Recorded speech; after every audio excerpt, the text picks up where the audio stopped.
talks first, you talk first, I talk first.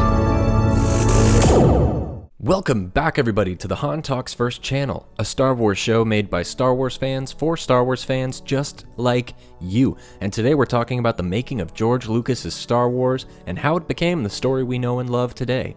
This video is part 2. If you haven't seen part 1, click the link below so you can be all caught up. Unless you want to watch these videos in a random order, like how the Star Wars movies were released, that's okay too. Today we're looking at the second and third draft of A New Hope, and all the crazy new twists this story was taking. Let's get into it. So the second draft, George Lucas was still struggling to find out the perfect story because he wasn't satisfied with the first draft. So he began sharing his script with his friends, which were other famous filmmakers. One, most notably, is probably Francis Ford Coppola, who made Apocalypse Now, The Godfather, and etc., etc. Now, all of them were of no help to him, because they all said they couldn't understand it and they had no clue what was going on. 20th Century Fox executives actually caught wind of this as well, and so they asked if they could read that first draft. And they too were dissatisfied with it, and they actually threatened to cancel the production contract for making the Star Wars an actual movie. Luckily, Lucas did negotiate his way to lessening the production budget from $3 million to $1 million. And this is also the infamous moment where he negotiated the sequel rights, like full ownership, and merchandising rights, full ownership. That too is a whole nother story, but basically he had to really talk his way and convince these people, like, hey, just let me write another draft, and I promise you it'll be a little bit better than the first one. So this is where the second draft really starts to get into effect. So 1 year later, he's finally getting closer to finishing this draft. And this one is titled Adventures of the Star Killer, Episode 1, The Star Wars. And this marked a major break from the previous one, with a story further removed from the Hidden Fortress movie. And in this draft, it's where he first introduced the emergence of Lord Darth Vader as the primary villain, and the addition of the embryonic version of the Force. And here it was known as the Force of Others. I don't like that at all. That's getting very embryonic and very religious. So instead of being just simply called the Force, it was called the Force of Others. In a deeper note, it was actually the good side of the Force was called Ashla, Force of Others. And the bad side of the Force was called Bogan, Force of Others. So the light side was Ashla and the dark side was Bogan. And a lot of this has been brought up again in modern day storytelling. There is a character named Ashla in some of the Legends comics, and also in Legends and Knights of the Old Republic video game, there are dark Jedi that study the dark arts of Bogan. I did a video and an episode on that very recently. You can check that out. It's all about the origins of the Sith. And it's funny that the origins of that actually come from the origins of the second draft of Star Wars. Kind of funny. So this draft is also where it was first included the addition of stormtroopers. And also, the stormtroopers wielded lightsabers. That's right. This weapon was not only reserved for Jedi Knights at this point, and Sith, but in this version, stormtroopers used lightsabers. And there is some concept art out there that you can look up, and just type in Stormtrooper with a lightsaber and you'll find it, by Ralph McQuarrie. He made some paintings of stormtroopers wielding blue lightsabers. Kind of cool. Also, in this, it was the reintroduction of Starkiller, but instead of Anakin Starkiller, he was just simply known as the Starkiller. And it was turned around where Luke was back as the main character again, and it was Luke Skywalker. And actually, fun fact, in this version of the script, Draft 2, Uncle Owen and Aunt Beru are the ones that are instructing Luke Skywalker on the ways of the Force, not Obi-Wan Kenobi. And again, they're calling it the Force of Others. So it wasn't until this point that this draft is actually the inspiration for the plot of The Force Awakens.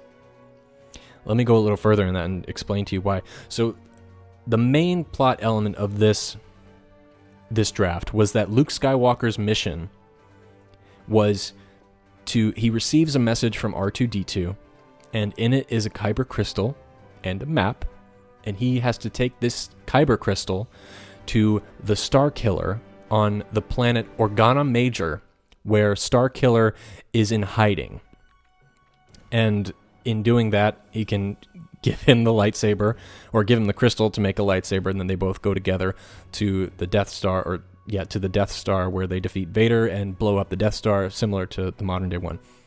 And so it's basically just like the plot of The Force Awakens. They get a map, and instead of Anakin, it's Luke who's in hiding in The Force Awakens, and the whole movie is about trying to find them so they can blow up the Death Star, which became Starkiller Base, a nod to that original name.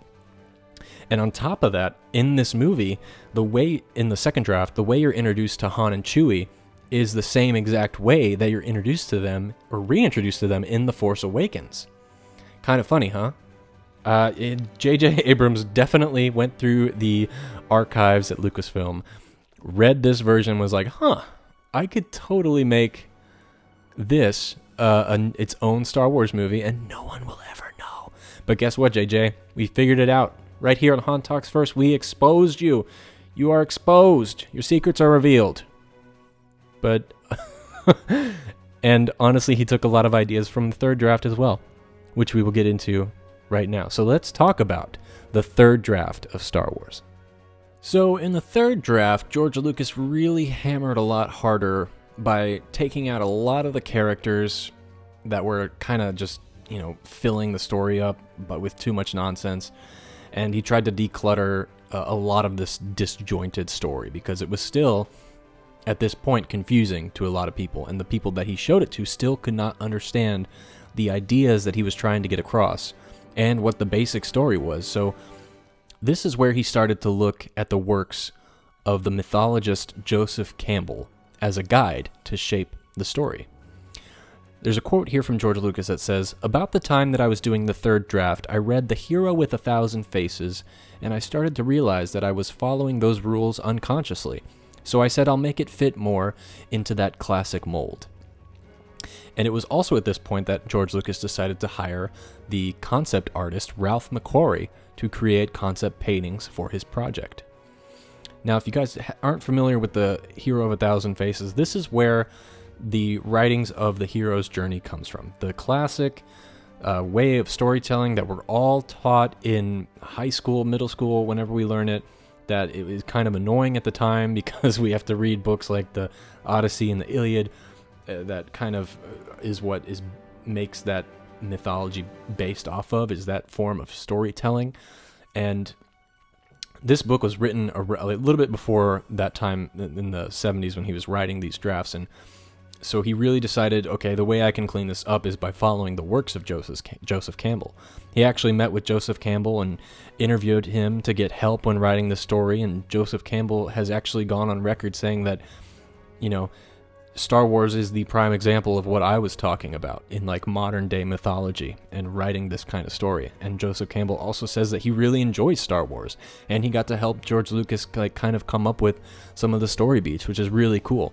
If you want to see that interview, he said it a long time ago. If you just type in Joseph Campbell, I keep wanting to say Joseph Gordon-Levitt. I don't even think he was born at this point. But just type in Joseph Campbell talks about Star Wars on YouTube. I'm sure you'll find that video as well. So when he hired Ralph McQuarrie, he did that so that he could help visualize the story a little bit better, because George didn't have a real vision for what this was going to look like at this time. He just had an idea of the story he wanted to tell. And by hiring Ralph McQuarrie, it helped him shape the story a little bit better. And the concept art is actually also what helped George Lucas convince 20th Century Fox executives to let Star Wars be made. Because again, even after the second draft, they weren't too happy with this movie. They still had a little bit of faith in George Lucas' talents and abilities to, perform a good result at the end, but they didn't think that this was a marketable film, and they didn't think that it was going to work, and they thought it was going to be a very costly film to make. There was also a very drastic change in this story. It wasn't until this third draft that George Lucas decided to change the gender of Luke Starkiller to be a female. And the reason why he did this was because he didn't have any main characters in the film that were girls. Well, he had Princess Leia, but again, like I said before, Princess Leia was just the prize and the damsel in distress that really isn't in the movie only until the end when she was rescued. But it was this version that he decided, I'm going to make Luke Skywalker a female. He did change it when coming up to his fourth draft because he wanted Luke to reflect himself and to represent his life and who he is as a person, hence Luke being Lucas. So that's why he changed it back to a man. But to think that we almost got that story where Luke Starkiller was a female, I think that would have been a powerful move for that time period, considering we didn't have any lead females at that time, especially we had lead females, but like in this type of fantasy role or especially a science fiction role. And that was changed later on with the introduction of aliens. But it wasn't until the fourth draft that he decided to change it back to a man. And that's also when he decided, well, instead of having Leia be in the background, I want there to be a lead female, so I will bring her to the forefront and make her a main character and give her actual things to do. And this is the moment where I say that J.J. Abrams may have taken this element to turn it into Rey in his story. Because he did take elements from that second draft about the whole, just plot points and basic MacGuffins. But it wasn't until the third draft, I think, he got the main idea for Rey and having a lead female in this movie. So, honestly, I don't believe all of it is pinned on Kathleen Kennedy. I think a lot of people have that misconstrued because even George Lucas himself has said that his vision of the sequels did focus on a female lead known as Kira, and then Kira got regenerated into Solo's love interest in that Solo movie. So those are the major changes in Draft 3. A lot of the story was the same, it was just being rounded with the help of Joseph Campbell. Finally, it took George Lucas 4 drafts and 3 years to finally get to the point where he would have a shooting script ready. And we will discuss that tomorrow on Part 3 of The Making of A New Hope. That's it for today, everybody. Come back tomorrow or check the link below to see Part 3, which is the final episode of this series of The Making Of. And if you want to see the full episode now, you can listen to it in the podcast, also linked below. And if you enjoyed this video, please give it a like and let me know your thoughts in the comments below. I hope you enjoyed some of the behind the scenes today and looking at the photos, and maybe you learned something today. Subscribe if you haven't yet, and somehow, some way, somewhere this week, may the Force be with you.